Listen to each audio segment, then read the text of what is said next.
నాకు జీతం ఇచ్చిన యజమానుడు ఉన్నాడు, నాకు జీతం ఇచ్చిన యజమానుడు ఉన్నాడు.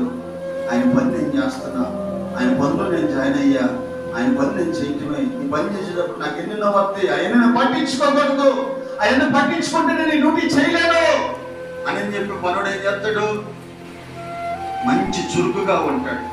10 మంది ఎంతమంది ఎన్ని చెప్తారో, గారు అన్నవాడికి గారు, ఇడ్లీ అన్నవాడికి ఇడ్లీ, చపాతీ అన్నవాడికి చపాతీ, టీ అన్నవాడికి టీయా, కాఫీ అన్నవాడికి కాఫీ, చట్నీ, నీళ్లు ఇవన్నీ చేయగల ప్లేట్లు తీసి శుభ్రంగా బలాలని తుడి చేసేస్తాడు. ఈ పని ఆ పని ఎంతమంది పిలుస్తారు? 4 మూలలో పిలుస్తారు. 4 మూలలకు వెళ్ళి నలుగురితో మాట్లాడు, నలుగురికి సమాధానం చెప్పాలి. వీడికి ఆగలేస్తానే ఉండింది, మంచి నిలవుతూనే ఉంటే, కాళ్ళు నొప్పులు పడుతూనే ఉంటే, కానీ అలా తిరుగుతూనే ఉండాలి. సర్వ పని అదే.